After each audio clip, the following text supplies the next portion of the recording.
Hello, my friend. The world of magic, filled with legends and ancient tales, is opening its gates once again. Tonight, in the Gryffindor dormitory by the crackling fireplace, I will share another story with my friends. Join us, for the magic is about to come alive. A thin mist drifted along the grounds of Hogwarts, silver and slow-moving, as if it too were reluctant to greet the dawn. The castle's many windows were still dark, save for the faintest flicker of a candle in the head girl's dormitory.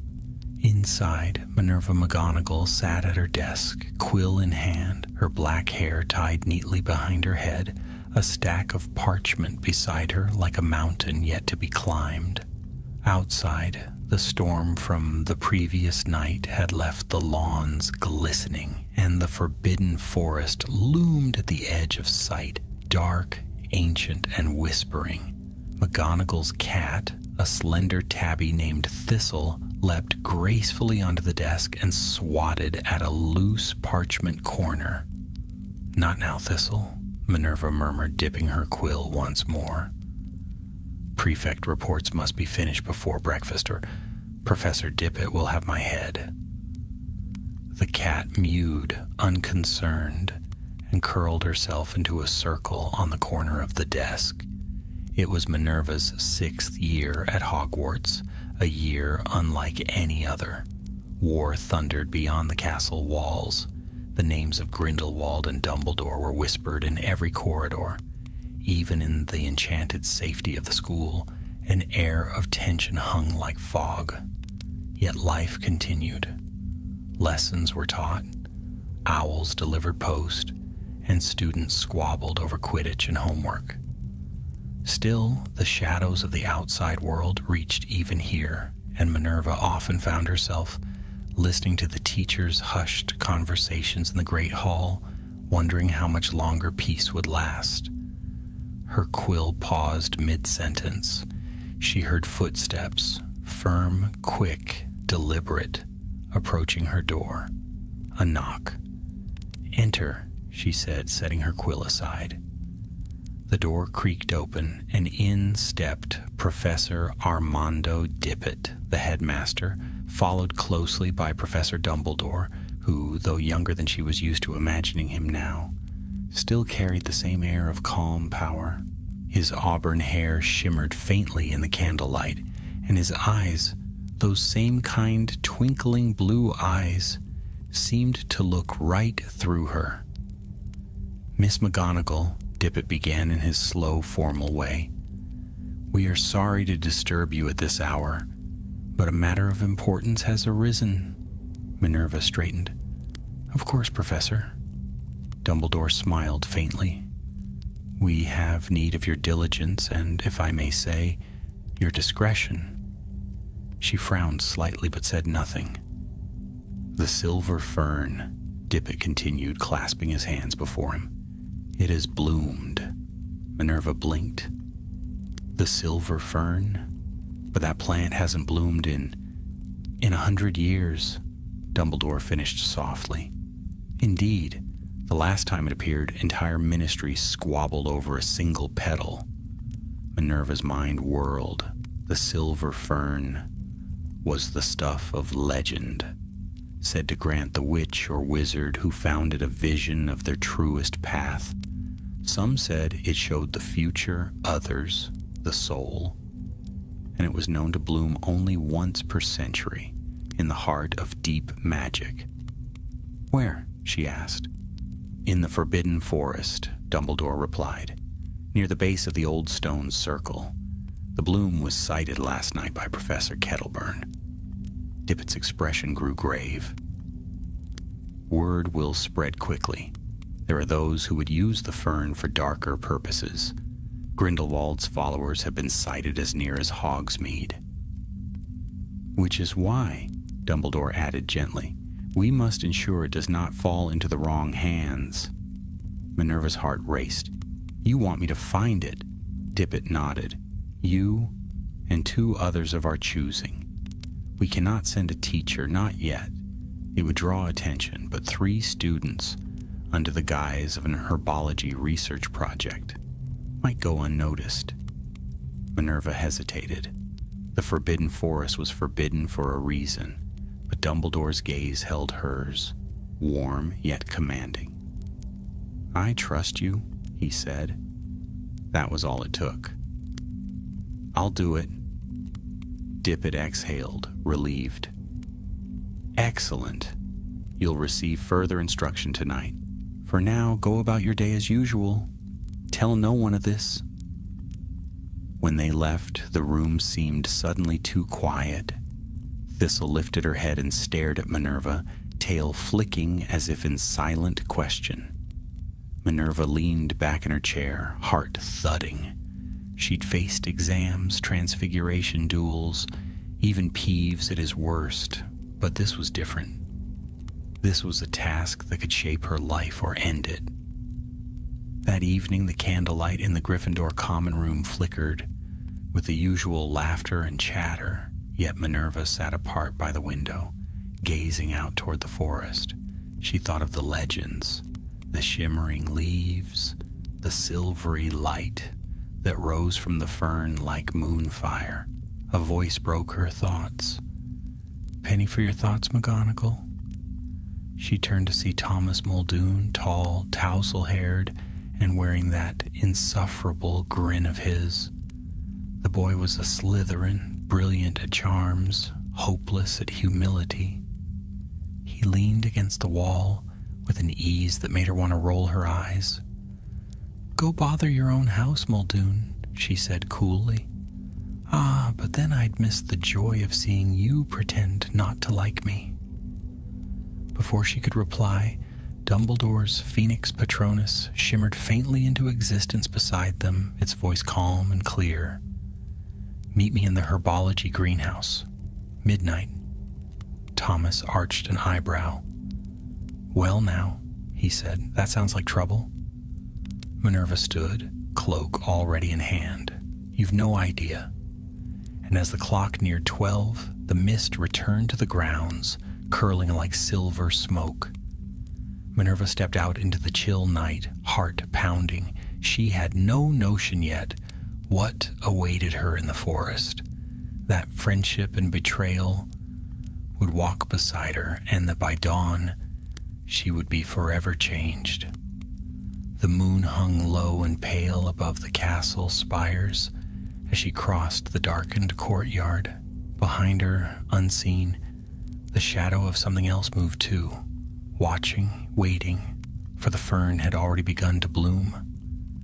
The night air was sharp and still, the kind that seemed to hum with hidden things. Every sound carried. The flap of an owl's wing, the whisper of grass underfoot, the faint creak of the castle doors as Minerva McGonagall slipped into the darkness. She drew her cloak tighter and glanced around the courtyard. The towers of Hogwarts rose like watchful sentinels above her, their windows glinting faintly in the moonlight. She could see the faint glow of the greenhouses in the distance, a cluster of glass domes that shimmered faintly with enchantments to keep the plants within from freezing. Someone was already waiting at the door. "Late," said Thomas Muldoon, grinning in that maddening way of his. His Slytherin tie hung loose, and his wand twirled idly between his fingers. Minerva ignored the comment. "Is Professor Dumbledore inside?" "Not yet, just us." She gave him a wary look. "He told you to?" "Indeed," said Thomas, his tone suddenly more serious. "Said it was a matter requiring both courage and cunning? I assumed he wanted someone clever. You were a surprise." Minerva folded her arms. "And yet here I am." Before Thomas could retort, the greenhouse door creaked open, and a third figure entered. A small girl with a halo of straw-colored hair and bright, nervous eyes behind round spectacles. She carried a satchel nearly as big as herself. Bryony Trestle, she said quickly, giving a half bow. Hufflepuff. Professor Sprout sent me. Minerva had seen her around the common areas, usually buried under books about magical flora. The girl was a walking encyclopedia of plant lore. Shy but steady, Dumbledore arrived moments later, his long cloak brushing the floor, his expression calm but grave. He closed the greenhouse door with a wave of his wand, and the air shimmered briefly.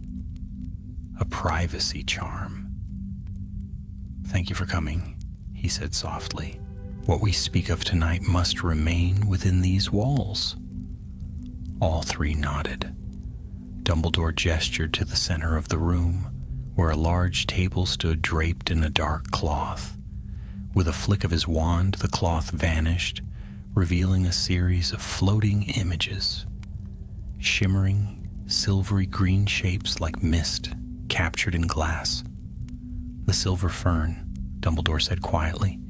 "It blooms once every 100 years, always in a place of deep, ancient magic. Its petals hold light that no spell can imitate. For a few short hours, the fern will be visible, and then it will vanish for another century." He pointed to a hovering image of a fern-shaped mark glowing faintly on a stone. "The bloom has begun in the Forbidden Forest, near the old stone circle. You will find it, harvest one petal only, and return it to me before dawn." Bryony looked up timidly. "Sir, if I may, the forest is dangerous. What about the creatures?" "Indeed," said Dumbledore, "you will encounter both danger and temptation. But remember, courage, loyalty, and cleverness are stronger than fear, and you will not be alone." He turned to Minerva. "You lead this mission. Thomas will handle protective spells and navigation. Bryony, your knowledge of plants may save you all. Trust one another." Thomas raised a brow. "And if we find someone else after it?" Dumbledore's eyes darkened slightly. "Then you must act swiftly and wisely. Grindelwald's followers have ways of knowing when great magic stirs. The fern's light calls to power-hungry souls." A chill ran down Minerva's spine. She thought she saw the faintest flicker of firelight reflected in Dumbledore's eyes, a warning of storms far greater than any they knew. He reached into his pocket and handed Minerva a small glass vial, sealed with silver wax. "When you find the fern, place one petal inside this vial and seal it again. Do not, under any circumstances, touch the light directly. It reveals more than one may wish to see." Minerva accepted it with both hands. "Understood, sir." Dumbledore smiled faintly. "Good. And one last thing. You may find that not everything in the forest wishes you harm.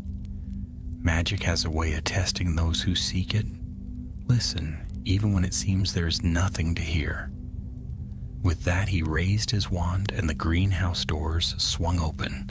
The night beyond was vast and silver, the moon half-veiled by drifting clouds.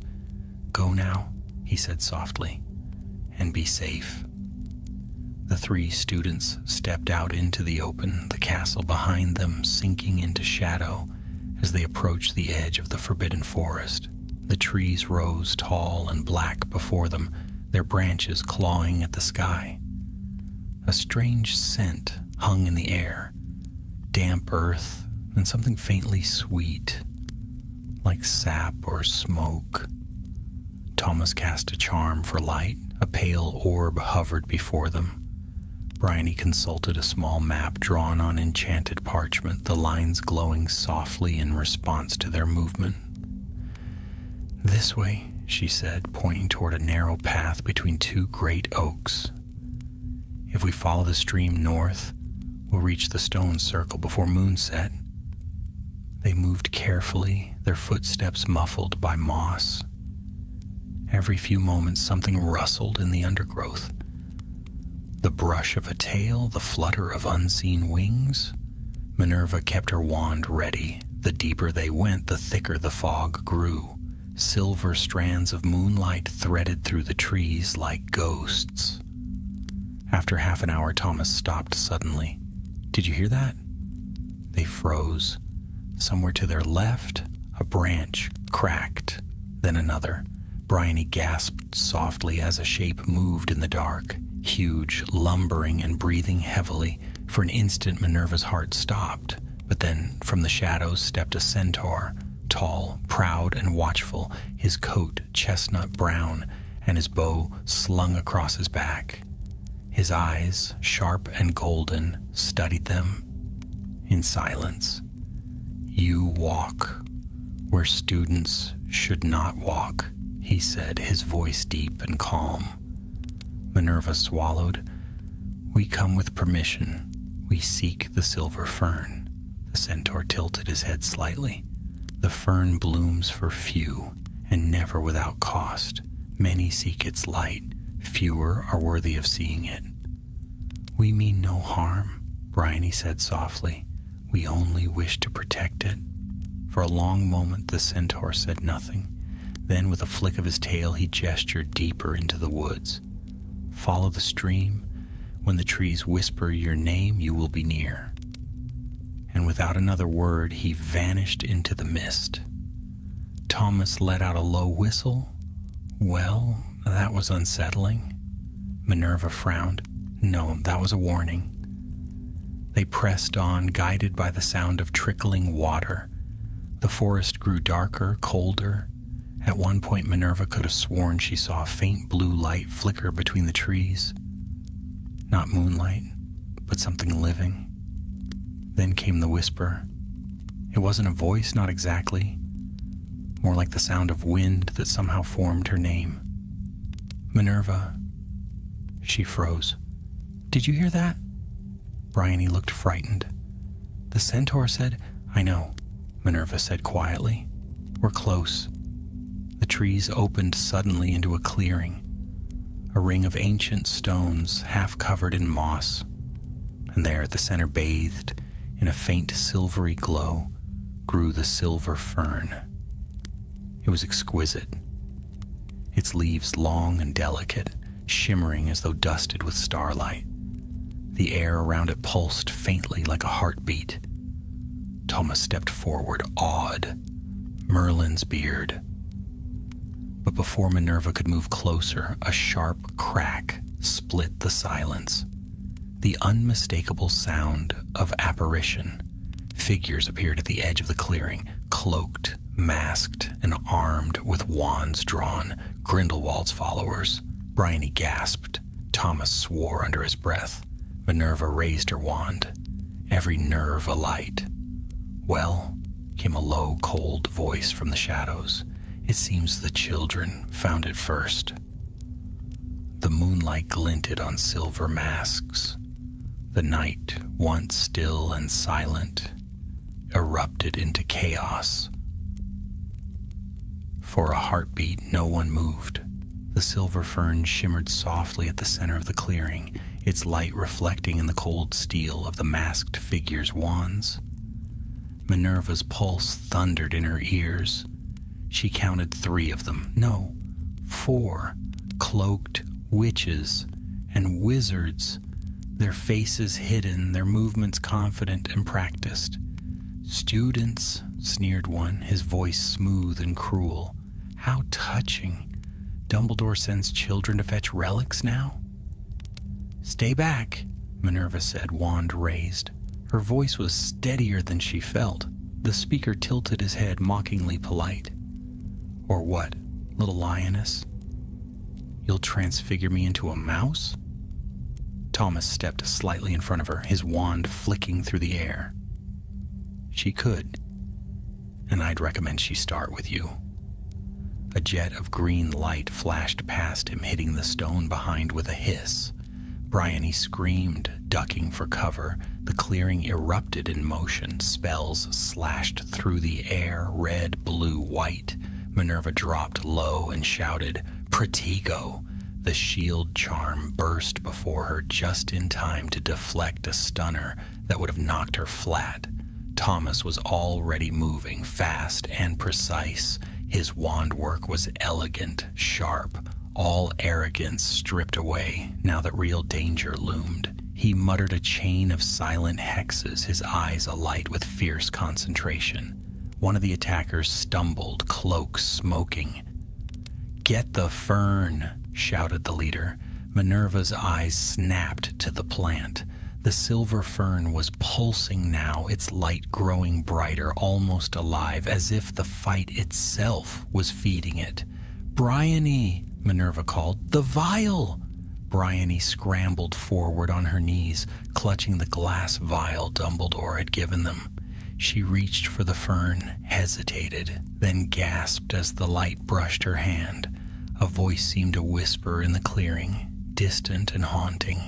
"Do you seek truth or power?" "Don't touch it," Minerva cried, but too late. Bryony pulled her hand back sharply, eyes wide, breath trembling. "It spoke," she whispered.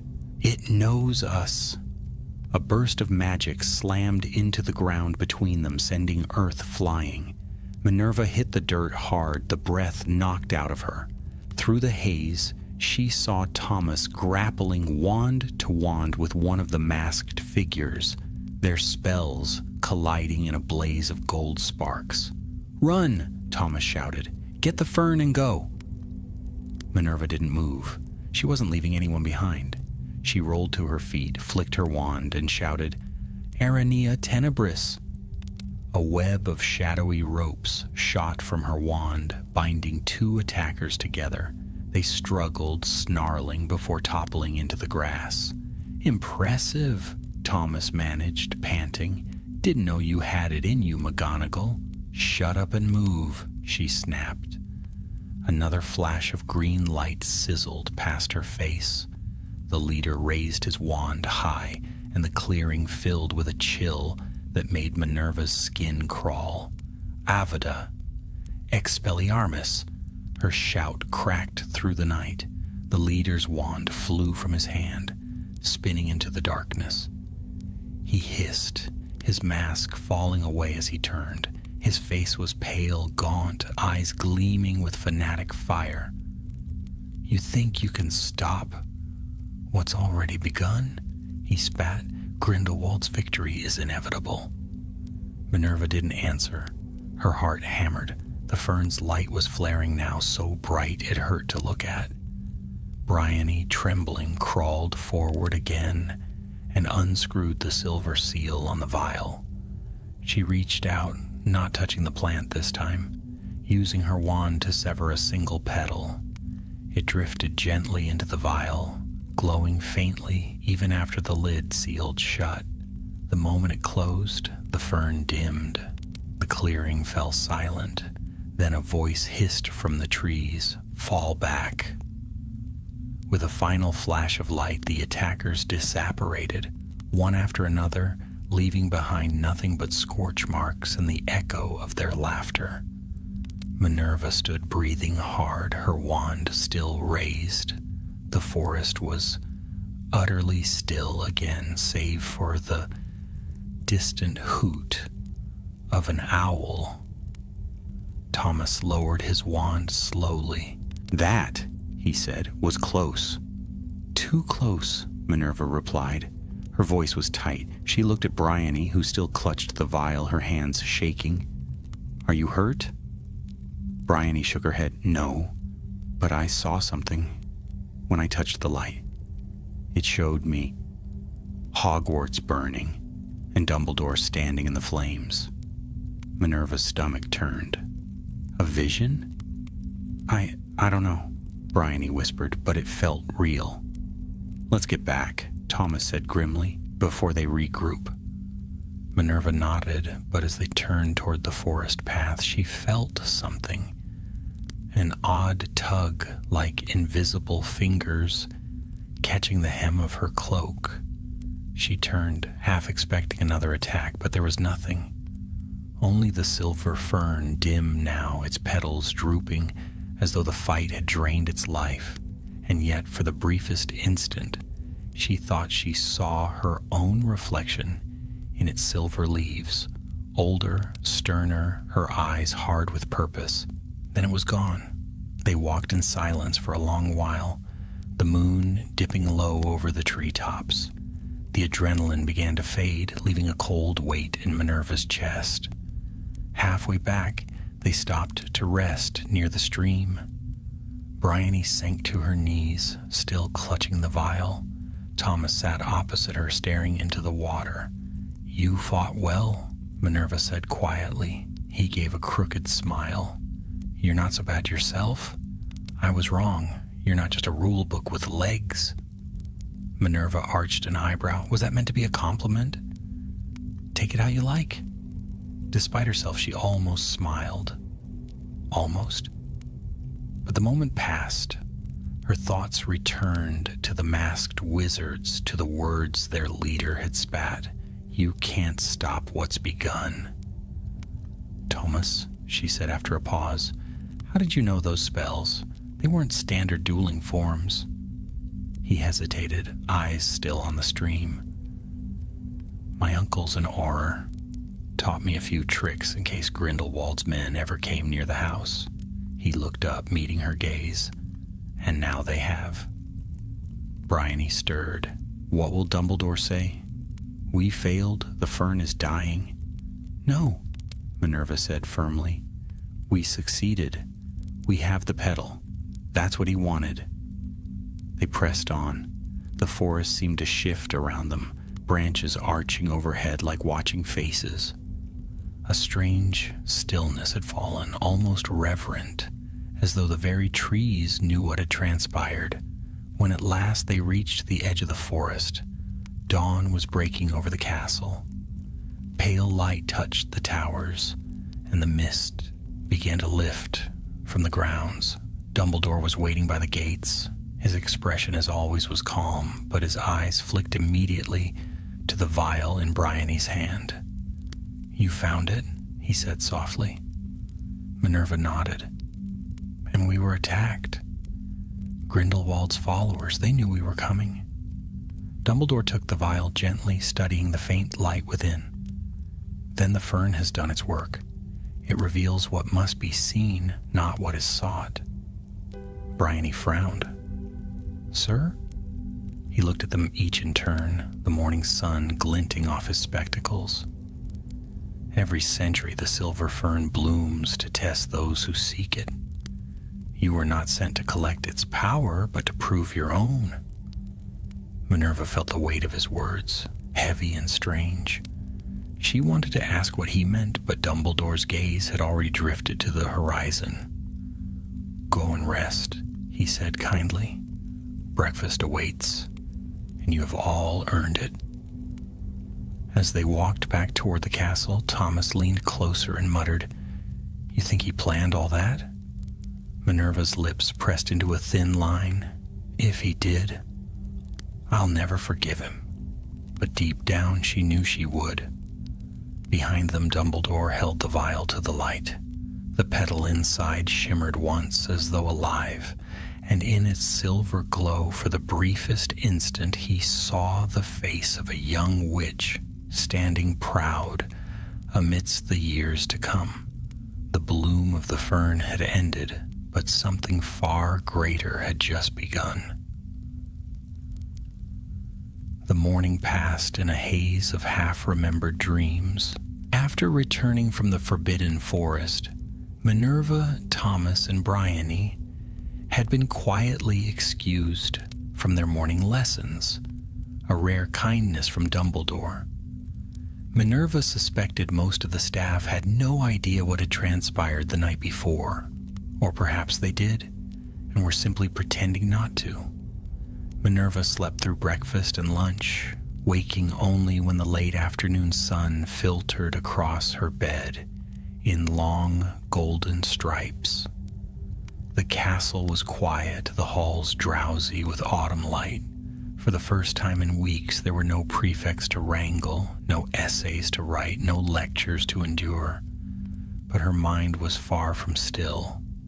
The memory of the fern lingered, not just its light, but the presence it had seemed to carry, the whisper that brushed against her soul. Do you seek truth or power? Even now it echoed in her thoughts. She rose, dressed, and made her way to the library. It was nearly empty, save for Madame Pince, flitting between shelves like a shadow. Minerva headed straight for the restricted section. She paused, half expecting to be stopped, but then remembered she was head girl now. She muttered the unlocking charm Dumbledore had taught her and slipped through the gate. She wasn't sure what she was looking for. Something about the silver fern, perhaps, or about the vision Bryony had seen. Hogwarts burning, Dumbledore standing amid the flames. She ran a finger down the spines of the old tomes, botanical oddities of the Fifth Age, mystical flora and their consequences, dark plants, forbidden knowledge. She pulled one free and began to read. Most of what she found was speculation, rumors about the fern's origins, wild claims that it had grown in the court of Merlin, or that it was a remnant of the Garden of Avalon. Some believed the fern had once been part of a sentient plant that grew in the heart of the earth itself, but none of the entries explained what it truly did. What she did find, however, were patterns. Wherever the fern bloomed, danger followed. There were records from as far back as 1347, a fern bloom in the Black Forest, shortly before the rise of a dark coven, another in the Andes, days before magical rebellion. Always the same, visions, a test, and then change. She closed the book slowly. It doesn't just show the future, she thought, it awakens it. Later that evening, as the great hall buzzed with laughter and clinking goblets, Minerva sat in silence at the Gryffindor table. She barely touched her meal. Across the hall, Thomas caught her eye, lifted his pumpkin juice in a mock salute, and smirked. Bryony, further down at the Hufflepuff table, looked more haunted than usual. She was fiddling with a necklace of wooden beads, her lips moving soundlessly, perhaps in prayer. After the feast, Dumbledore summoned them once again, this time to his office high in the northern tower. The spiral staircase admitted them without question, and the Griffin statue moved aside as if it had expected their arrival. Inside, the room was warm with firelight. Silver instruments ticked and whirred along the shelves. A phoenix slept on its perch, glowing faintly in the dim light. Dumbledore looked up from a pile of parchments. Ah, my 3 champions. Minerva sat, back straight, eyes sharp. What was that fern, really, Professor? It wasn't just a plant. No, he agreed. It never has been. He rose and crossed to the window. Outside, the moon hung low, brushing the forbidden forest with silver. The silver fern is one of the world's oldest enchantments, he said. Older, perhaps, than Hogwarts itself. It grows where magic runs deep, where time and possibility intersect. It does not bloom for beauty, it blooms to test.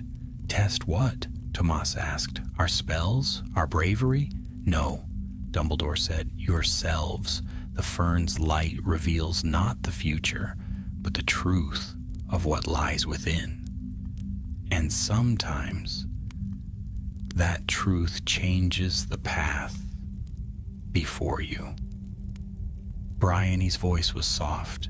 Then my vision of the fire wasn't prophecy? It was a possibility, Dumbledore said, born from your own fears and intuition. The fern shows you what you must face, not what will come to pass. Minerva frowned. Why us? Dumbledore smiled faintly. Because you are standing at the threshold of choice. Each of you. You may not see it now, but the world is shifting. Shadows are gathering, and when they rise, we will need witches and wizards who have already faced darkness and chosen the light. They sat in silence, the fire crackling softly behind them. The weight of his words pressed like cold iron against their shoulders. Dumbledore moved to his desk and placed the vial containing the Fern's petal into a velvet-lined box. He locked it with a whispered spell and placed it among the highest shelves, beside other relics too dangerous to leave unguarded. Then, with a wave of his wand, 3 objects floated toward them, small, simple tokens: a bronze coin for Bryony, etched with a fern leaf, a silver compass for Thomas, and for Minerva, a slender wand holster stitched with runes she couldn't quite decipher. "These are not rewards," Dumbledore said. "They are reminders of what you have faced and of what you are capable of." They took them silently. Minerva turned hers over in her hand. The runes shimmered faintly in the firelight, warm to the touch. As they stood to leave, Dumbledore's voice stopped them once more. "Miss McGonagall," he said. "A word?" Thomas and Bryony glanced at her, then slipped quietly out the door. Minerva turned. "Yes, Professor?" Dumbledore regarded her for a long moment. "You showed great restraint last night, and great courage." "I only did what needed to be done." "Perhaps, but you should know. One of the men you stunned last night was later found in Hogsmeade. He was taken by Aurors, questioned." Her heart caught. "He talked?" "He did. And among the many things he said, one stood out." Dumbledore's gaze sharpened. "He mentioned your name." Minerva went still. "Why mine?" "He said you were the one Grindelwald was warned about, that you are the girl who breaks the branch before the storm." She stared at him. "What does that mean?" Dumbledore's smile was sad. "It means perhaps that even now, fate is stirring around you, that your choices, small as they seem, may echo far beyond this castle." Minerva swallowed hard. "Then I suppose I should choose carefully?" "Indeed," he said. "But do not fear the weight of your future, Minerva. You carry it well." She left without another word, her mind reeling. Outside, the corridors were quiet. The castle slept, unaware of the storm pressing ever closer. And far off, in a place no map charted, a dark tower stood beneath the stars. Within, a man in pale robes sat before a glowing basin. The light inside it flickered silver and green, like the shimmer of a fern leaf. He smiled. "So," murmured Gellert Grindelwald, "she has seen the light." Then he rose, and the shadows in the room thickened like smoke. The game had begun. The days that followed passed with deceptive calm. The leaves of the forbidden forest turned to fire, crimson, amber, and gold, carried on the wind like soft embers falling from the sky. Hogwarts, ever resilient, returned to its familiar rhythm: classes, essays, Quidditch practices, gossip over goblets of pumpkin juice. To most students, it was just another autumn. But Minerva McGonagall felt the shift beneath the surface. She could feel it in the way Professor Dumbledore's eyes lingered just a second longer during Transfiguration class, or in the whispered messages that arrived on her desk from Professor Dippet, requesting small but unusual favors. Once, she was asked to escort a traveling historian from the gate to the library and remain present during his research. Another time, she was instructed to report any unfamiliar magical signatures in the North Corridor, where no students had lessons. It was subtle, but the pattern was there. She was being trusted more, or tested, and still the memory of the silver fern hung like mist in the back of her mind. She'd not spoken of it again, not to Thomas, not to Bryony. The three of them exchanged nods in the corridors, a few quiet words here and there, but nothing more. It was as if what had happened in the forest had sealed them together in silence. One crisp October afternoon, Minerva was returning from the owlery when she spotted movement in the courtyard below. Bryony sat alone beneath the stone archway, sketching something in a worn, leather-bound journal. Minerva hesitated, then descended the steps and approached. Bryony looked up, startled, but then offered a shy smile. "Oh, hello, Minerva. May I sit?" Bryony nodded and scooted over on the bench. Her parchment was filled with delicate ink drawings, leaves, vines, a perfect rendering of the silver fern. Beneath it, a single line of text. "It blooms when the world is ready to change." Minerva traced the words with her eyes. "That's what it felt like, didn't it?" Bryony gave a small nod, like it was waiting for someone to find it, not just anyone. They sat in silence for a time, the wind stirring the fallen leaves around their feet. Then Bryony said, "Do you ever think about what it showed you?" Minerva's jaw tightened. She hadn't spoken of it aloud, not even to Dumbledore. "I didn't touch it," she said carefully.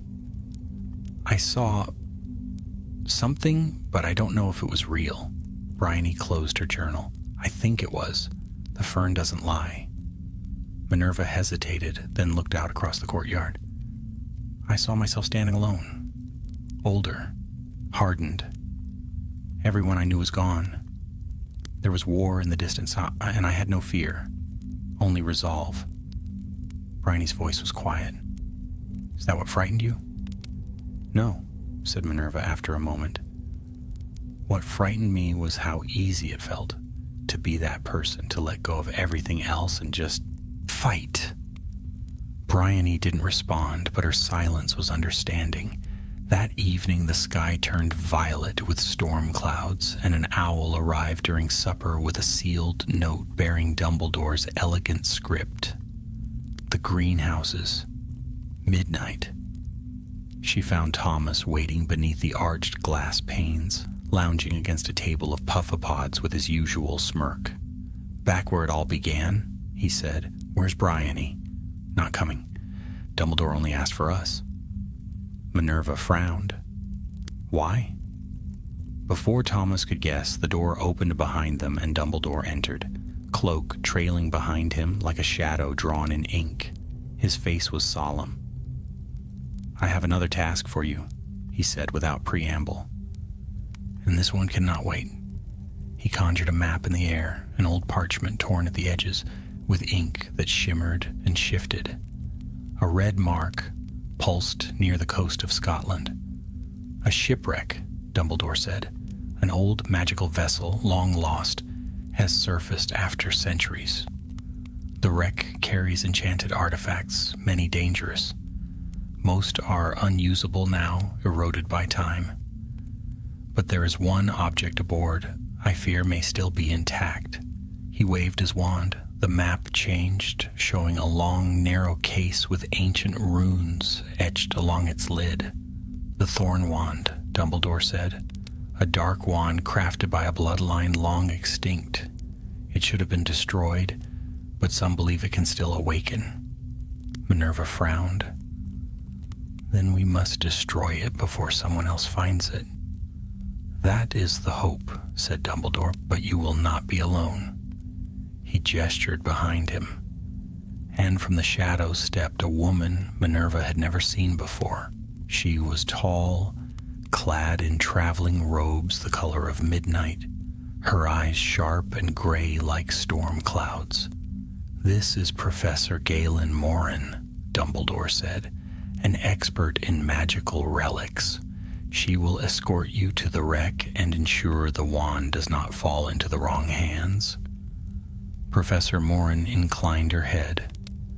"We leave tonight?" Thomas raised an eyebrow. "No time for tea, then?"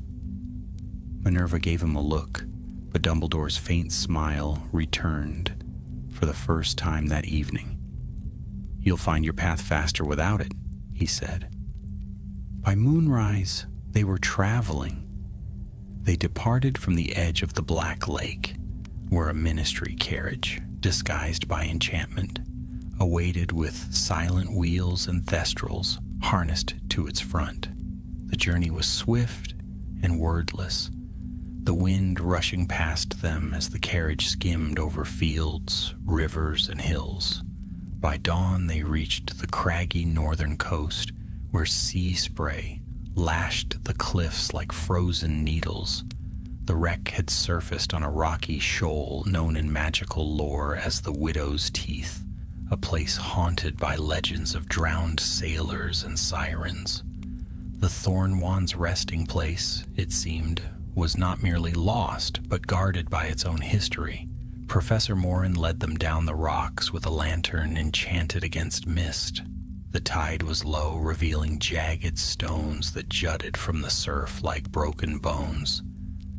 "There," she said, pointing to the twisted silhouette of the shipwreck half buried in sand and salt. Its masts were snapped, sails long since devoured by the sea, but the runes on its prow still glimmered faintly with old magic. Inside, the ship smelled of brine and rot. The wood creaked underfoot. Minerva cast a Lumos charm, the light trembling as if reluctant to reveal the darkness around them.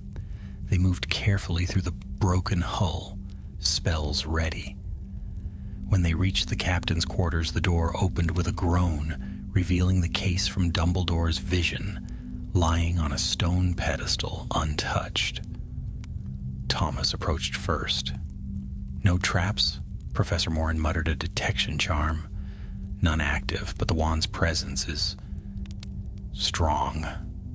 Minerva stepped forward and felt it too, a low hum, not in her ears but in her bones, like the echo of a voice too deep to hear. Morin opened the case with steady hands. Inside lay the thorn wand. It was dark, twisted wood, almost black, with veins of crimson like dried blood along its shaft. It pulsed faintly as though still alive. "Burn it," Minerva said, but before Morin could act, a shadow moved behind them, and the cabin door slammed shut with a wave of dark magic. A figure stepped into view, hooded, faceless. The magic in the air shifted. "You found it?" the voice rasped. "Excellent." Minerva's wand snapped up. "Who are you?" The figure laughed. "Does it matter? The wand is awake, and it has chosen." Thomas fired a hex, but the figure deflected it with ease. The room erupted into duel once more, spells flying, wood splintering, magic clashing with a howl. Minerva leapt over the wrecked table, dodged a bolt of green light, and shouted, "Incarcerus!" Her ropes bound the figure's arm, but he tore free with a growl. "Fools!" he hissed. "You think you can stop what is coming?" And then, with a final burst of magic, he vanished, taking the thorn wand with him. The silence afterward was deafening. Morin swore under her breath. "It's begun again." Minerva stared at the empty case, the dread in her stomach blooming like ice. She knew, without needing to be told. The world had just shifted again, and this time the darkness had taken something ancient and terrible with it. Rain lashed against the cliffs as the three of them stumbled out of the wreck, the roar of the sea rising like thunder behind them. The wind carried salt and fury, and lightning cracked across the black horizon. Minerva's robes were soaked through, her wand gripped tight in her cold hand. The thorn wand was gone. Professor Morin stood at the edge of the rocks, her eyes scanning the boiling surf as if she could will the thief to reappear. Thomas leaned against the shattered hull, breathing hard, a streak of blood marking his cheek. "He disapparated," he said, through gritted teeth. "Straight through the wards." "Which means," Morin muttered, "he's no ordinary wizard. Not many can bend that kind of magic in a place like this." Minerva wiped rain from her face. "You knew the wand could still respond, didn't you? You felt it?" Morin's gray eyes flashed. I suspected it might stir, but I did not think it would choose. Choose? Thomas echoed. You're saying it bonded to him? The professor gave a grave nod. Old wands, especially those crafted in blood. Remember their masters? They can sense hunger, purpose, vengeance. It found all three in whoever that was. Minerva turned away from them, staring out to sea. The wind tore at her cloak, carrying with it the scent of cold, iron water. We need to tell Dumbledore. We will, Morin said. But first we must make sure the wand cannot find its way back here. This wreck is steeped in ancient magic. If the spell traces remain, he could return to draw strength from them. They spent the next hour in the storm, sealing the wreck with complex runes. Thomas anchored the protection charms while Minerva carved sigils into the rocks, her magic cutting bright against the dark sea. The rain turned the air thick and heavy, but they worked without pause. When it was done, the old ship sank slowly under the weight of their spells, sliding back into the water with a sigh, as though the sea itself were claiming it once more. By the time they reached the shore, dawn had begun to break.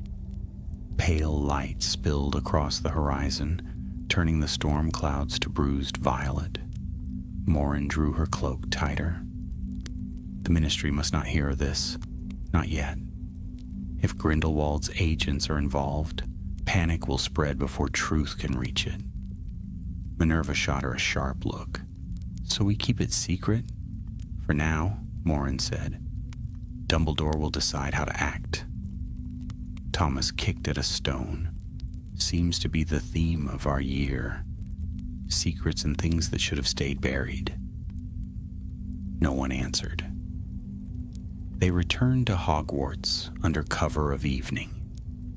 The castle loomed through the mist, lights glowing softly in the windows. It should have felt like homecoming, but to Minerva it felt heavier, like the castle itself was listening. In Dumbledore's office, the fire burned low.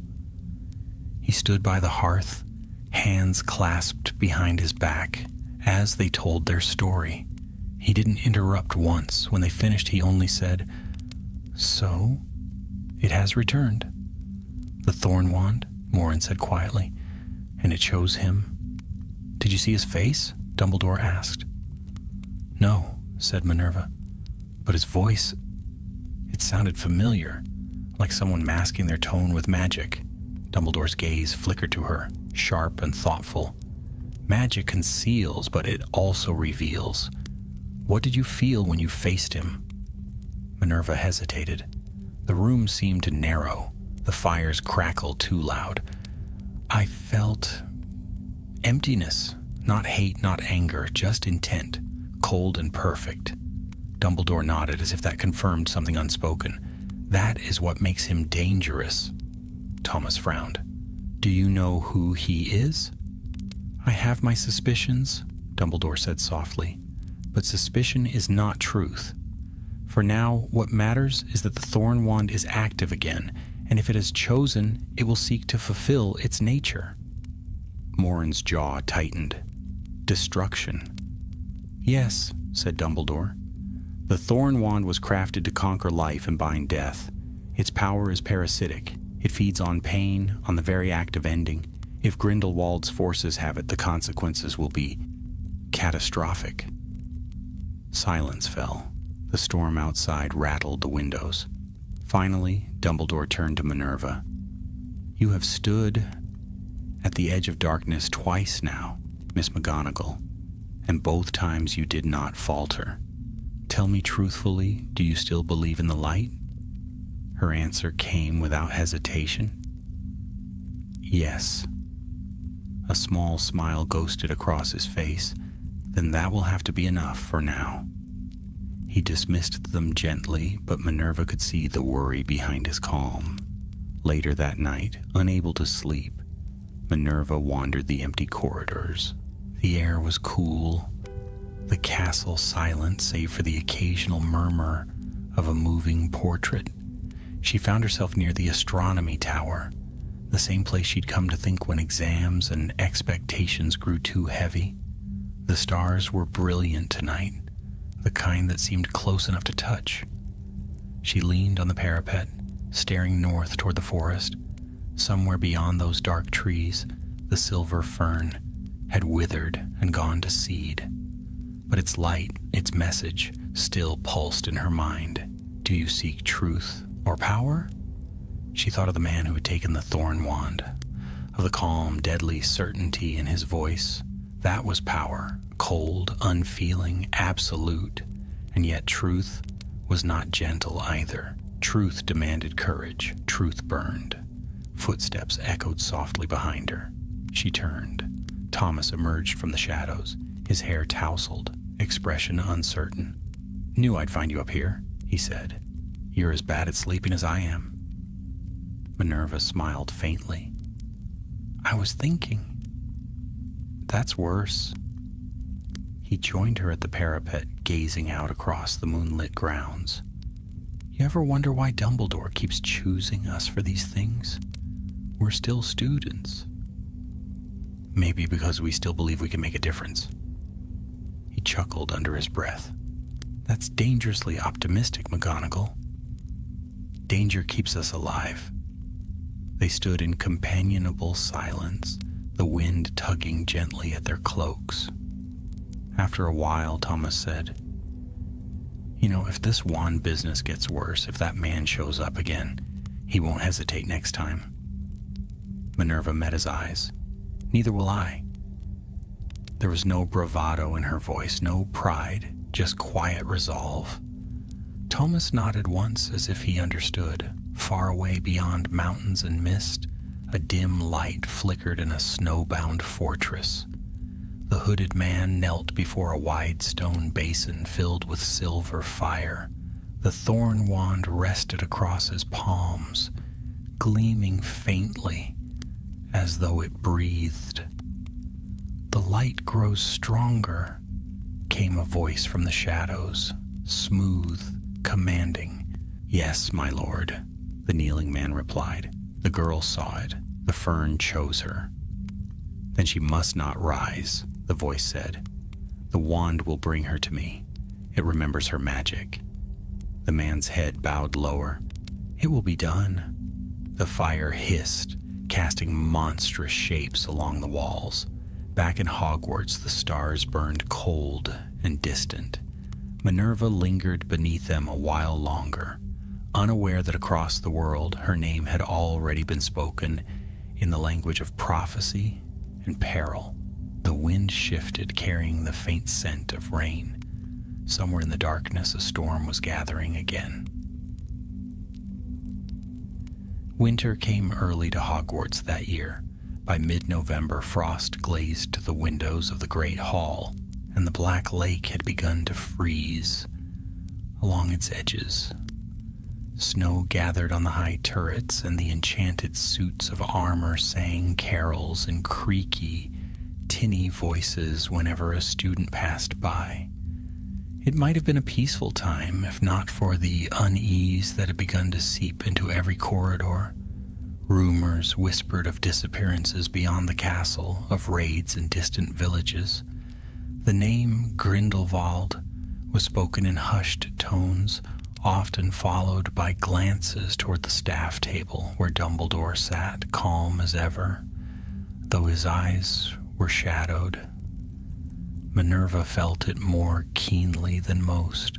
Since their return from the wreck, she had sensed an invisible thread pulling tighter every day. Sometimes when she was alone, she caught a whisper, soft, persistent, like a half-heard thought that wasn't her own. At first she dismissed it as tiredness. Then she began to dream. Each night she saw flashes, a dark corridor, a wand pulsing like a heartbeat, and eyes, gray and unfeeling, watching from the dark. She would wake breathless, her sheets tangled, the echo of that voice still in her mind. "You cannot escape what has chosen you." She didn't tell anyone. Instead, she buried herself in her studies, her prefect duties, anything to keep her thoughts still. Yet even as she worked, the rest of the castle seemed to change. Strange flickers of light appeared in the forest. The centaurs were seen nearer the edge than usual. And once a student claimed to see a dark figure walking by the lake, leaving no footprints in the snow. Then one evening an owl arrived for her at dinner. Its feathers were black as ink, its eyes sharp as obsidian. It dropped a single folded note into her lap and vanished before she could blink. She unfolded it carefully. Greenhouse 3, midnight, come alone. The handwriting was familiar, slanted, confident. Thomas's. She waited until curfew, then slipped through the corridors under the cover of an invisibility charm. The castle slept, candles flickering low in their sconces, portraits whispering in their dreams. Outside, the snow crunched softly beneath her boots. When she reached the greenhouses, she saw the faint glow of a wand inside. She stepped in quietly, the scent of earth and frost thick in the air. Thomas stood near the center table, cloak dusted with snow, his face pale in the wand light. "You came," he said. "I always do," she replied. "What is it?" He didn't answer immediately. He pulled something from his pocket, a scrap of dark fabric, torn and scorched at the edge. "I found this outside the forest," he said. "Recognize it?" Minerva took it. The weave was fine, silvery black, marked with faint runes. Her stomach turned.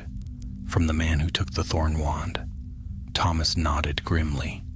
"He's been here, Minerva, on the grounds." A gust of cold air swept through the glass walls.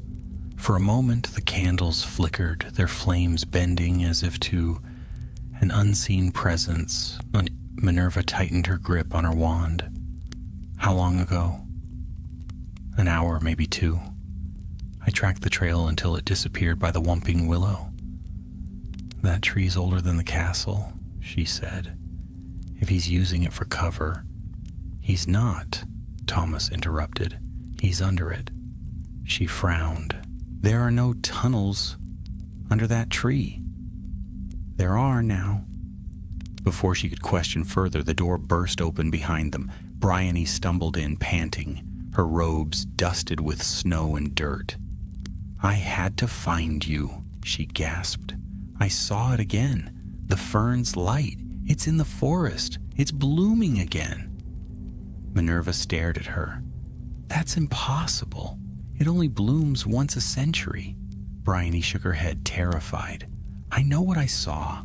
It's not the same plant, but it carries the same magic. It's calling something." Thomas swore softly. "The wand." "Yes," Bryony said, "though Thorn Wand's magic is feeding on it. They're connected somehow, life and death, 2 halves of one curse." Minerva's pulse quickened. "Then we have to find it first." Thomas gave her a sharp look. "You mean before he does?" She met his gaze. "Exactly." They set out at once. The forbidden forest loomed dark and glistening, its branches heavy with snow. The moon hung low, pale and thin, casting ghostly light across the ground. The 3 of them moved carefully, their wands illuminating the path ahead. Bryony led them along a frozen stream, her eyes flicking constantly toward the trees. "It's this way, I can feel it."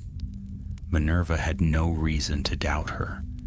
The air itself seemed to hum with energy, faint and pulsing, like a heartbeat buried in the earth. Every so often a shiver ran through the ground, small rhythmic tremors that made the snow drift from the branches. Then they saw it. A soft silver light glowed between the trees, faint but steady. As they drew nearer, Minerva realized it wasn't a bloom this time. It was a circle, etched into the snow, the same fern-like pattern they had seen before, only larger. At its center lay a single object half buried in frost, a small silver pendant shaped like a leaf. Bryony bent to pick it up, but before she could, the ground shook violently. "Back!" Minerva shouted. A surge of light burst from the symbol, blindingly bright. When it faded, a figure stood where the pendant had been, cloaked, hooded, familiar. The man from the shipwreck. He held the thorn wand in his right hand. Its dark wood gleamed red in the moonlight. "So," he said softly, his voice cold as the wind. "The children return. Who are you?" Minerva demanded. "Why are you here?" The man tilted his head, his hood shifting just enough for her to glimpse a pale scar along his jaw. "You wouldn't remember me, but I remember you, head girl of Hogwarts. I was once a student too, before Dumbledore cast me out." Thomas's grip on his wand tightened. A follower of Grindelwald.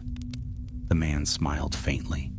A believer in strength, in destiny. Bryony whispered, "The Fern's magic. He's feeding it to the wand." Indeed, the light from the snow circle was flowing into the thorn wand, threads of silver turning crimson as they touched the wood. The air vibrated sharp and thin. Minerva stepped forward. "Stop this. Whatever power you're chasing, it will destroy you." He laughed softly. "Perhaps, but it will destroy him first." He raised the thorn wand, and the world erupted. The snow exploded outward in a whirl of red and white. Minerva's shield charm flared just in time to deflect the blast, but the force threw her to the ground. She saw Thomas dive toward Bryony, pulling her to safety behind a fallen log. The man advanced, each step cracking the frozen earth beneath him. Minerva rolled to her knees and fired a spell, Expulso, but it glanced off a shield of scarlet light. The thorn wand thrummed in response, its magic wild and hungry.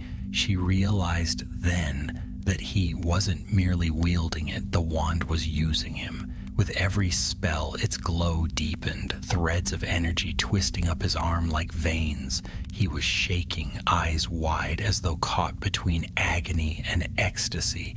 Minerva raised her wand again. "Thomas, now!" Together they struck, their spells crossing mid-air, blue and gold light colliding with the crimson beam from the thorn wand.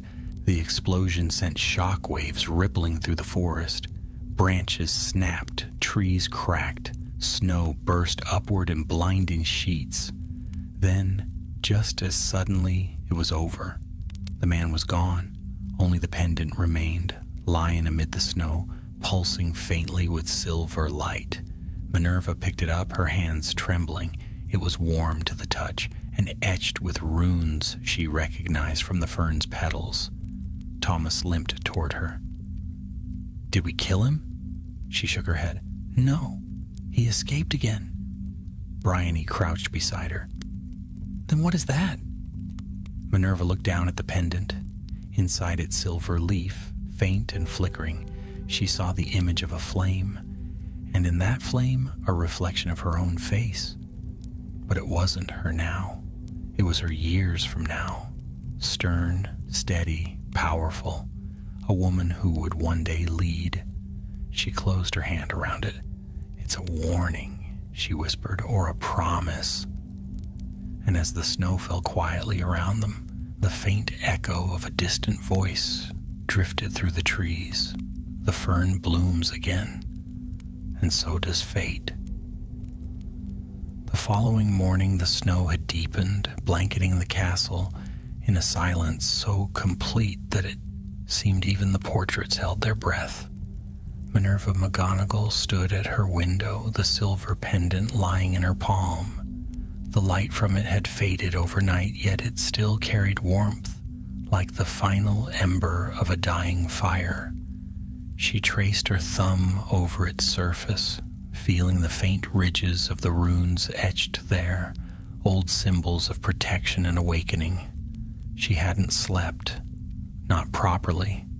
The duel in the forest replayed in her mind, Each time she closed her eyes, the red flare of the thorn wand, the mad look in the man's eyes, and the whisper that had followed her out of the trees. The fern blooms again, and so does fate. By breakfast, she had resolved to speak to Dumbledore. The great hall was half empty. Snow still drifted lazily past the high windows, and the enchanted ceiling mirrored the storm outside. Bryony sat near the end of the Hufflepuff table, pale and quiet, while Thomas was conspicuously absent. Minerva had no doubt he was still nursing bruises, physical and otherwise. Before she could rise, a soft cough sounded behind her. Dumbledore stood there, as if summoned by thought alone, his robes of deep plum dusted with snowflakes that never melted. "Miss McGonagall," he said, his voice calm but weighted. "A word, if you would." She followed him out of the hall, up through winding staircases and narrow corridors, until they reached his office. Fawkes greeted them with a low trill, feathers glowing faintly like sunset fire. "I hear you've been busy," Dumbledore said, settling behind his desk. "Professor Morin informed me that something stirred again last night in the forest." Minerva met his gaze. It wasn't just something. It was him. The man from the wreck. Dumbledore inclined his head slightly. "And you are certain?" She nodded, placing the pendant on his desk. "He was using the thorn wand. The fern's magic drew him back. Or perhaps the other way around. Either way, they're connected. We can't wait for him to act again." Dumbledore studied the pendant in silence. The runes glimmered faintly under the candlelight. "The leaf of Awen," he murmured. "An ancient charm of revelation. Very few still exist." "You've seen one before?" He smiled faintly. "Once, a long time ago.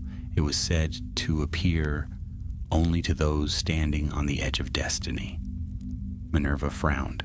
"It's not destiny I want, Professor, it's understanding." "Then you're already wiser than most who chase prophecy." He turned the pendant over thoughtfully. "What did it show you?"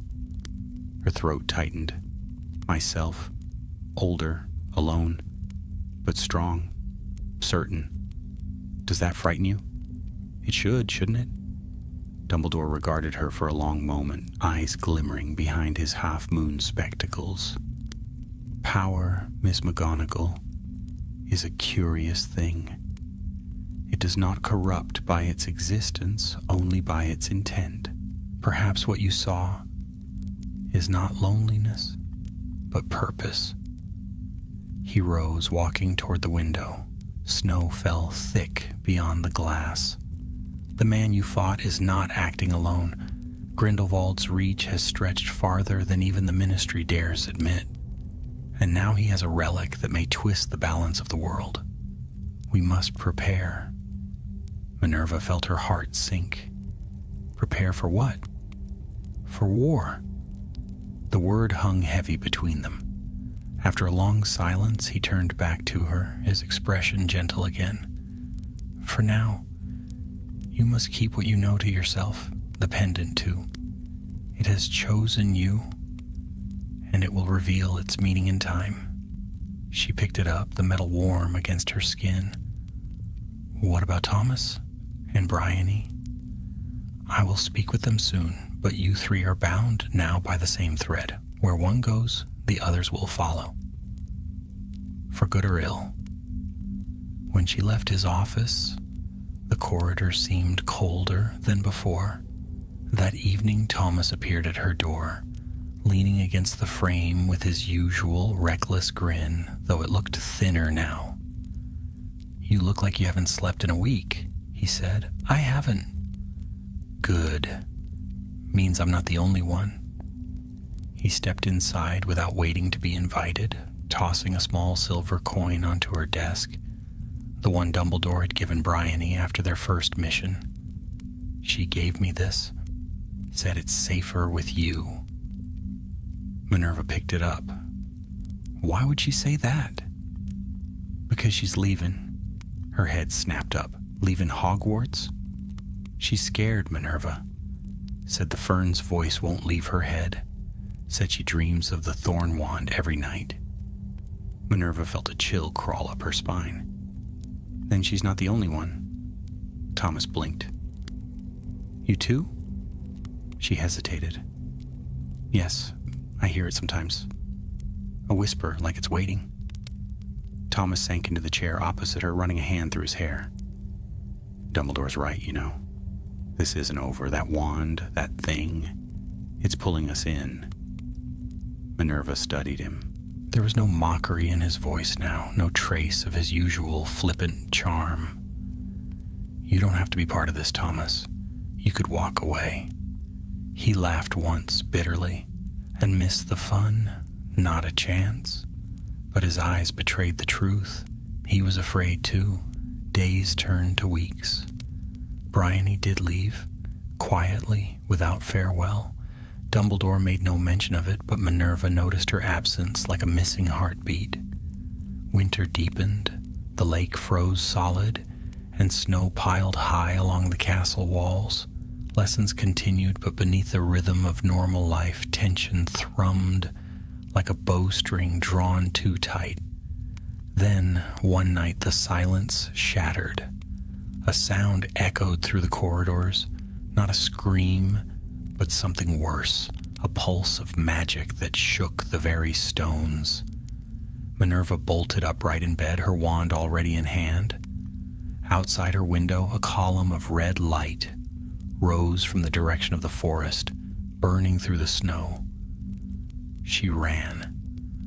Students poured from their dormitories, confused and frightened as alarms began to sound. Professors raced down the staircases, wands drawn. Minerva reached the entrance hall just as the great doors burst open and Dumbledore strode in, cloak billowing, his expression grave. Back to your dormitories, he commanded. Now. But Minerva stayed where she was. Professor? Not now, Miss McGonagall. She hesitated only a moment before following him out into the storm. The snow was burning. Scarlet light blazed through the drifts, melting paths toward the forbidden forest. At its center, where the trees began, a shape moved, tall, robed, and holding a wand that pulsed with red veins of light.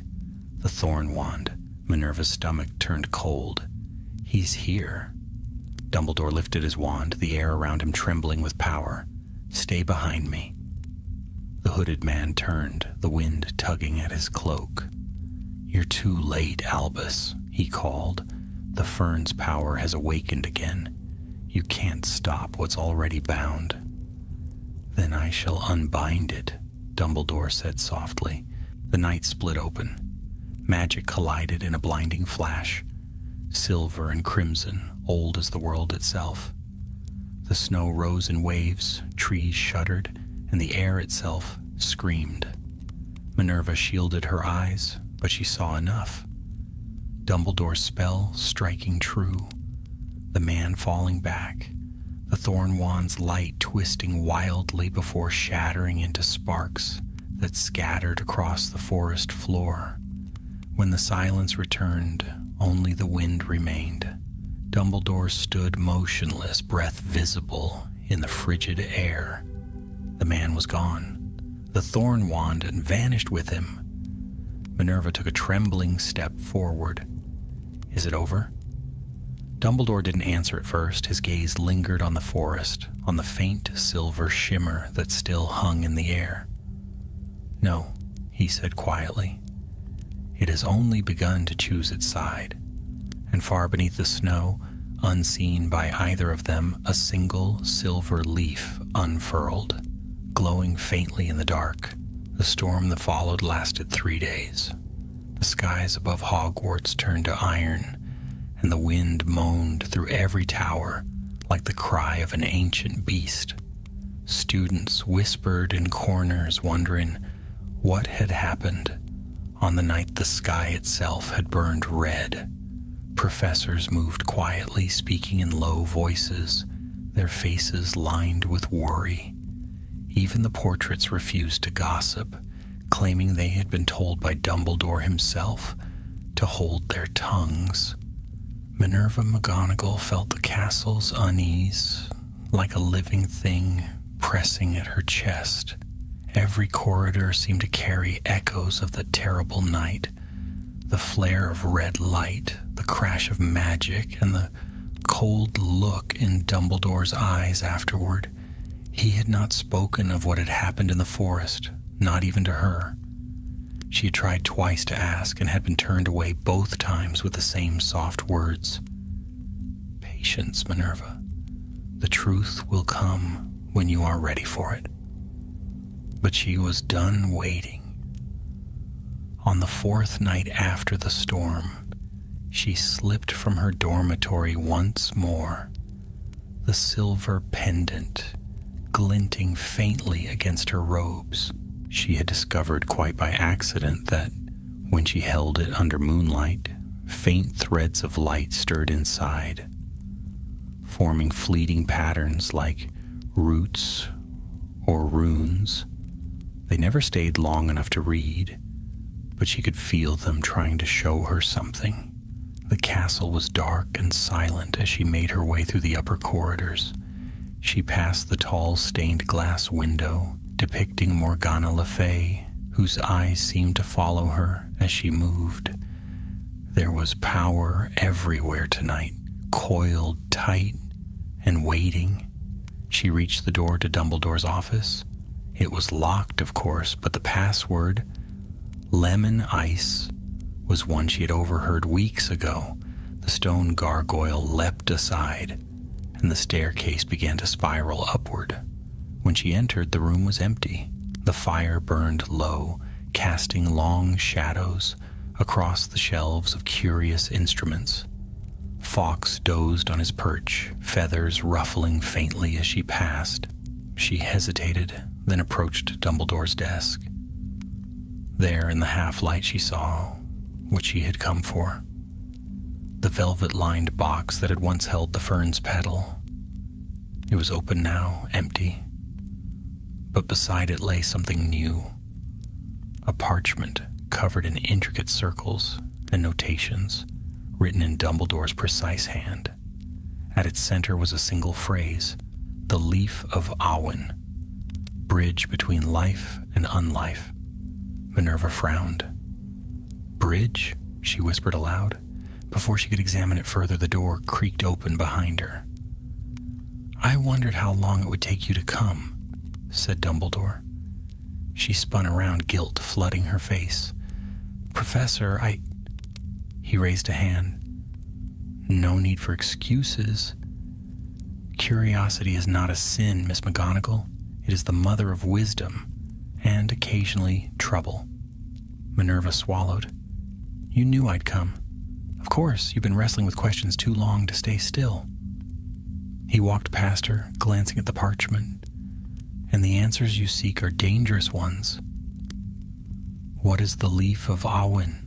She asked quietly. Why does it feel alive? Dumbledore regarded her with a gaze that seemed to look beyond time itself. Because it is. It is not a charm nor a spell, but a seed. One that awakens only in those who stand at the crossroad between what is and what must be. The silver fern, the thorn wand, the leaf, they are three parts of one design. Life, death, and the choice that binds them. The man with the thorn wand, she said slowly, he wants that balance broken. Precisely.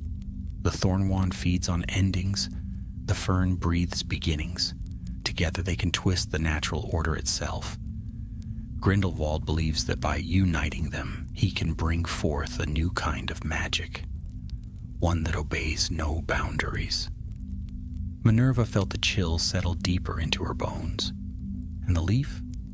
Dumbledore's eyes softened. The leaf is what keeps them apart. It is the tether, and it has chosen you. Her heart stilled. Chosen me? Why? Because you are neither beginning nor end, Minerva. You are balance. You see the truth of things, and you hold it steady. That is what frightens the dark most of all. He moved to the window, looking out over the snow-covered grounds. But balance is never easy to keep. Already forces are stirring beyond these walls. Grindelwald's army grows bolder. The thorn wand has been seen in Belgium, then vanished again, and now I fear he seeks the final piece of the triad. The Fern's seed, she said softly. Yes. Silence stretched between them. Finally, Dumbledore turned. You must be ready, Minerva. There will come a moment when the Fern blooms one last time, not as light, but as flame. When it does, you will have to decide whether to protect it or to let it burn. She met his gaze, steady and certain. I'll be ready. He smiled faintly, though there was sadness in it. I believe you will. The weeks that followed were thick with tension. News reached the school of a battle in the north. A village burned, a dozen witches missing. Dippet tried to calm the students, but the fear could not be contained. Even the younger years whispered of wands that glowed red and spells that turned rivers to ash. Minerva trained in secret. Under Dumbledore's guidance, she learned spells she had never encountered in any textbook, wards of silence, charms of protection, older than the ministry itself. Thomas often joined her, though his humor had grown quieter, sharper. Bryony's absence still hung between them like a ghost neither dared mention. Then one evening, as she left the library, she saw a flicker of silver light dart down a corridor. She followed, heart pounding. The light led her past empty classrooms and up into one of the disused towers. When it vanished, she found herself before a small door she had never noticed before. She opened it. Inside was a circular room lit by faintly glowing runes. In the center hovered the leaf pendant, spinning slowly in midair. It pulsed with light, soft, rhythmic, alive. Minerva McGonagall, said a voice. She froze. The voice came not from the room, but from within the light itself. You stand at the edge. The thorn rises, the fern withers, and the choice will come soon. Will you burn the seed, or will you let it root again? She stepped closer, trembling. Who are you? I am what remains of the first bloom, the voice said. The magic that once bound the world in balance. Long ago, mortals forgot the cost of harmony. Now one must remember. Why me? She whispered. Because you still believe that light can be just, even when it burns. The pendant flared, a burst of silver brilliance, and then fell into her hands, cold once more. When she left the tower, the words echoed in her mind. Burn the seed, or let it root again. She didn't know yet what it meant, but far away beyond the storm clouds gathering over the mountains, Grindelwald raised the thorn wand high. Its crimson light pierced the night like a wound, and in the heart of Hogwarts, the first snow of spring began to fall. Spring crept slowly into Scotland that year, reluctant and pale.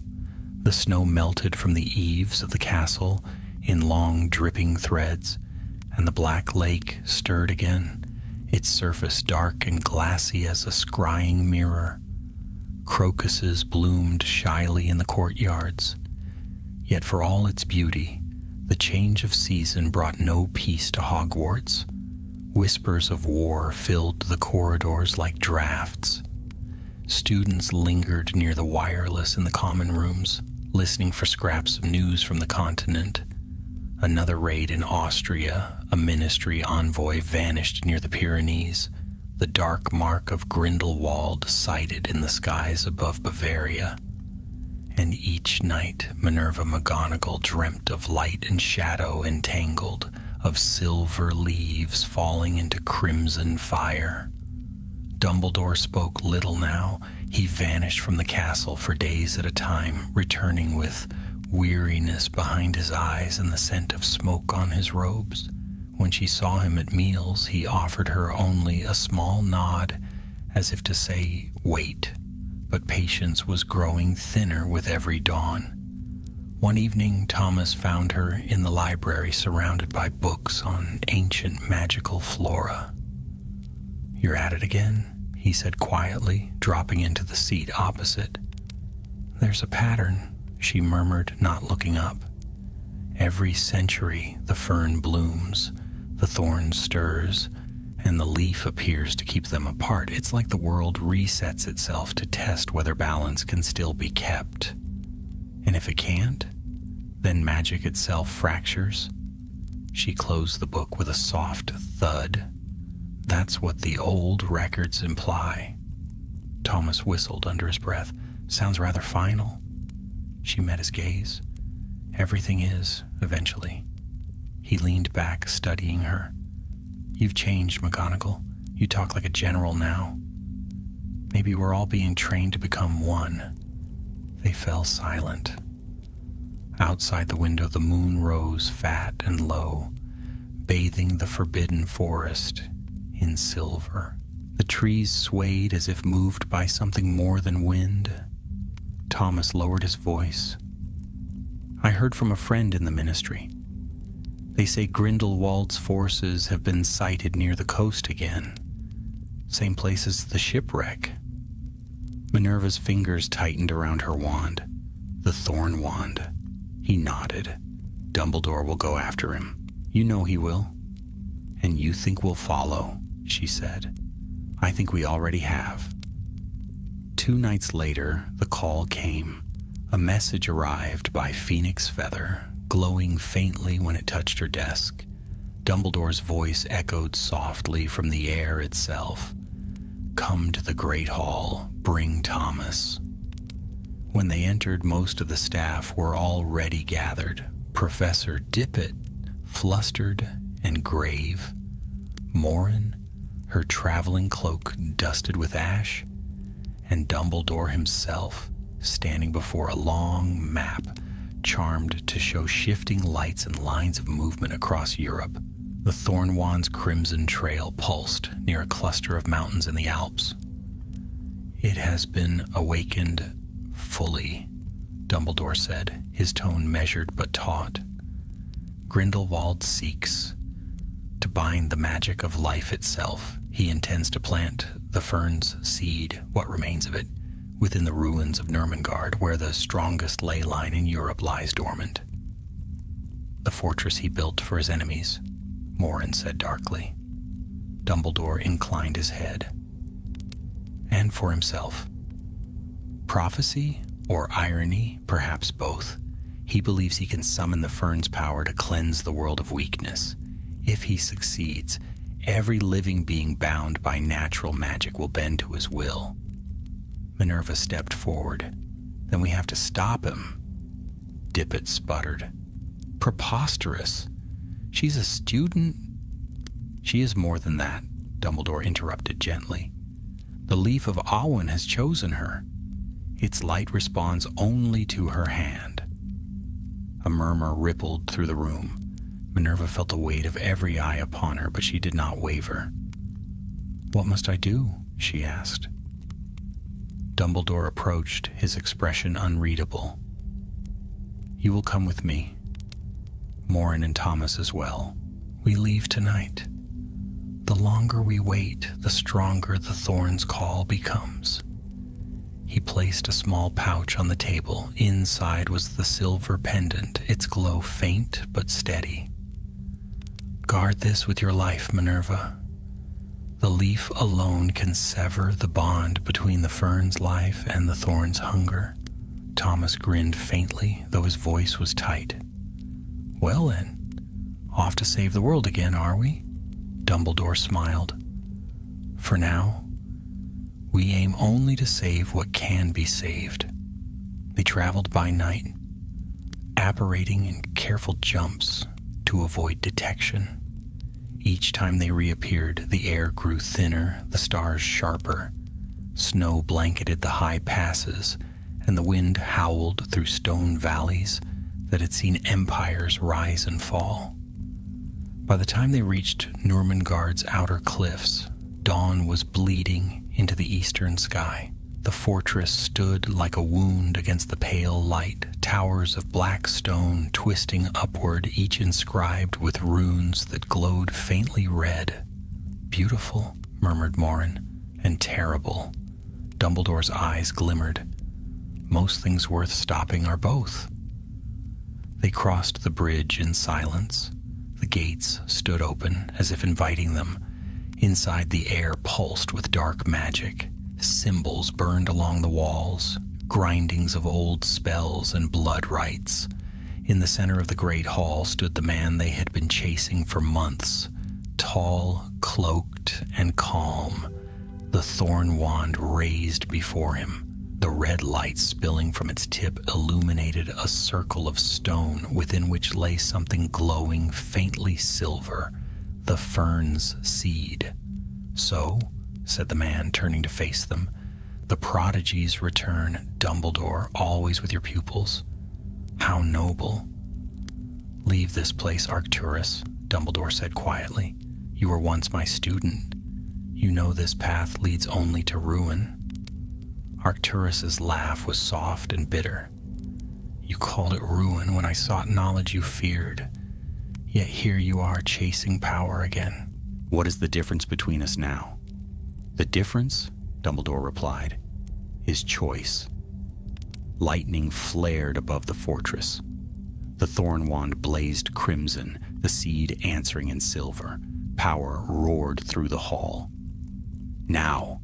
Dumbledore shouted. Spells burst from every direction. Morin struck first, summoning shields of blue flame. Thomas fired hex after hex, his movements fierce and fast. Minerva ran toward the circle, clutching the pendant to her chest. Arcturus saw her coming. He swept the thorn wand in an arc, and the ground split, sending shards of stone flying. She dove aside, rolled, and came up again, wand raised. "Expelliarmus!" The thorn wand wavered, but its power was immense. Arcturus countered, his spell exploding against her shield in a shower of sparks. "You cannot stop it," he cried.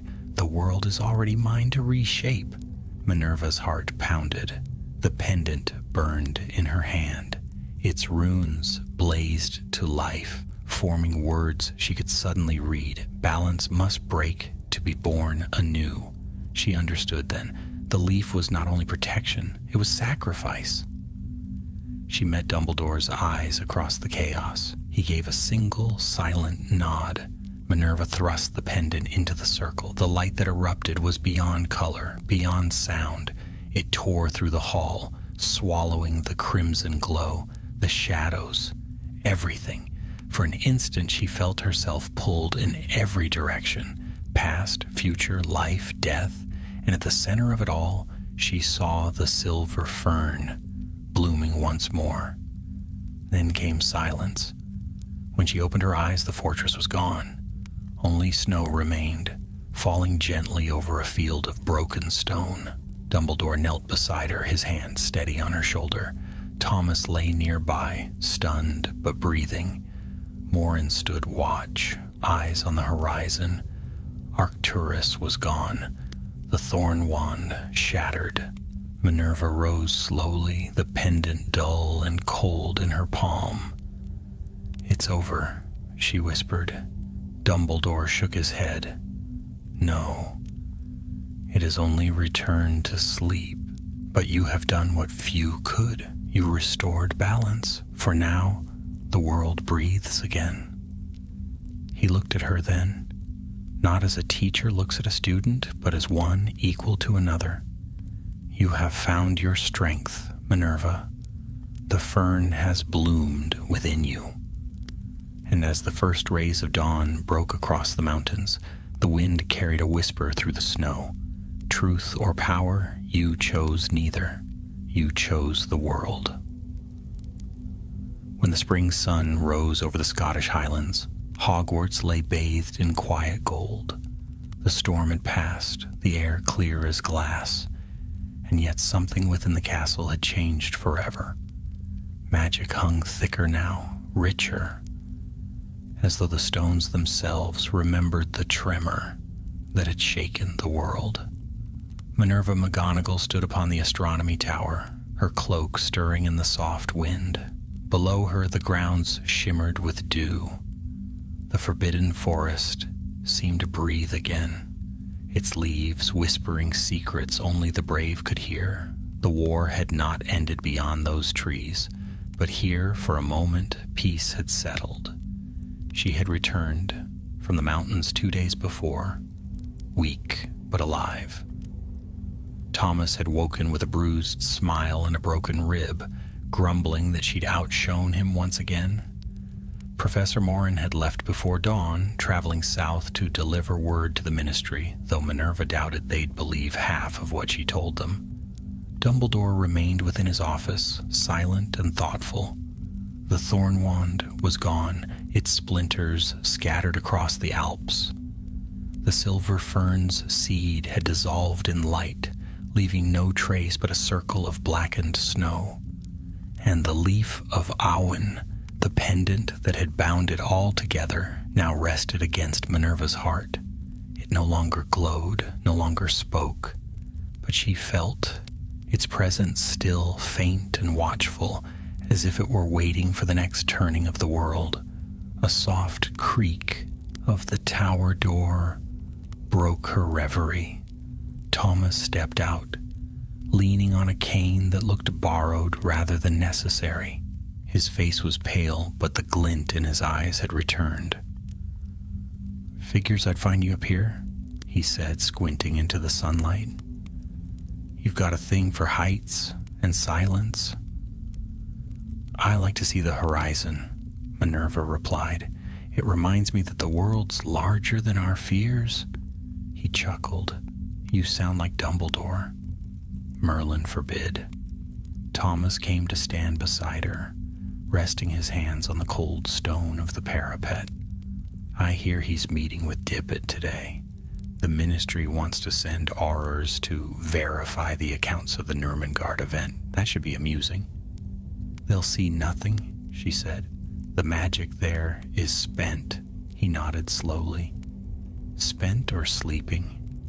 She didn't answer. The question lingered between them like a ghost.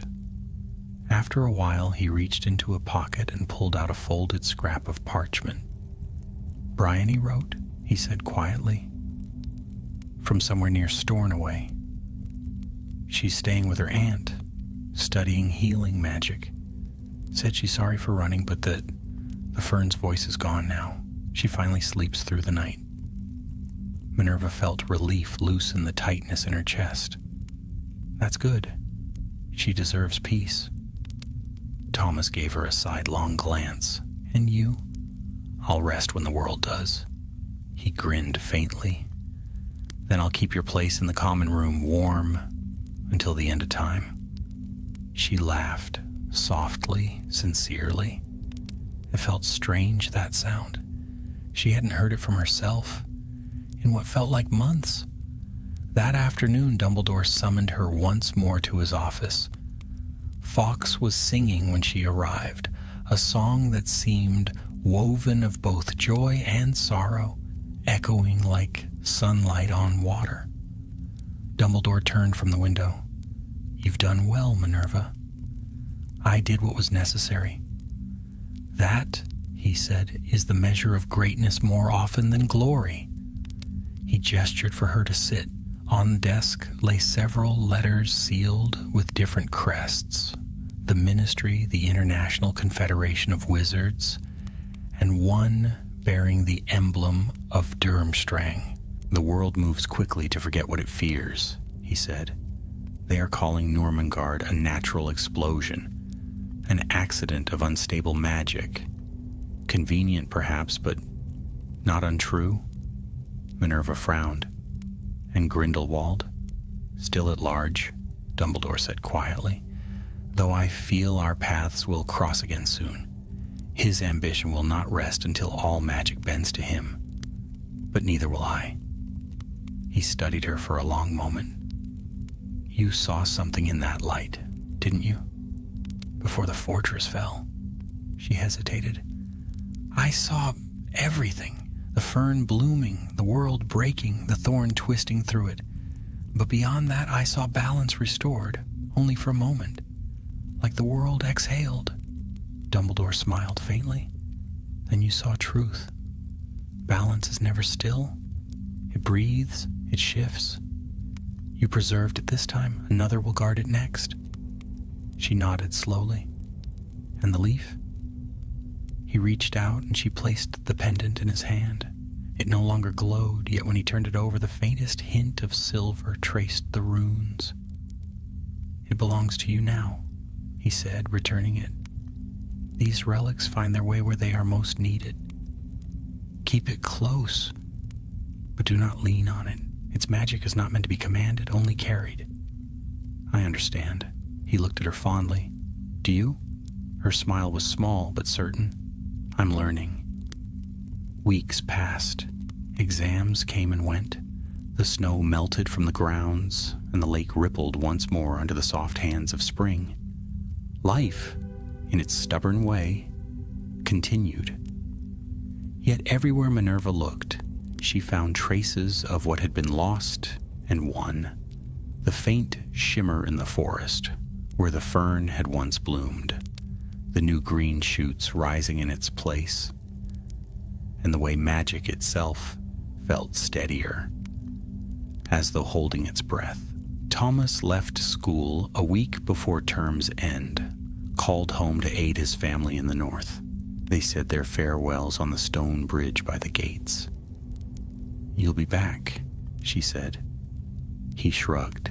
If the world doesn't end first, it won't. He studied her, then smiled.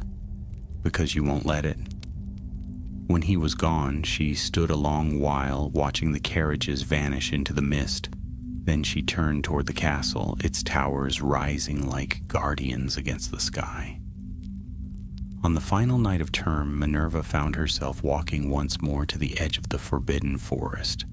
The air was cool, fragrant with pine and earth. Owls called softly from the branches. She stopped where the silver fern had first bloomed. The ground was undisturbed now, the soil dark and rich. She knelt, brushed her fingers across the moss, and froze.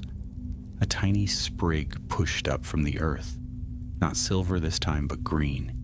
Ordinary. Alive. She smiled. So you begin again. As she rose, a gust of wind stirred the trees, carrying with it a whisper, so faint she almost thought she imagined it. Thank you, Minerva.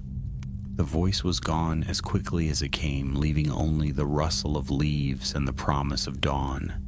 She stood there for a long moment, watching the horizon pale.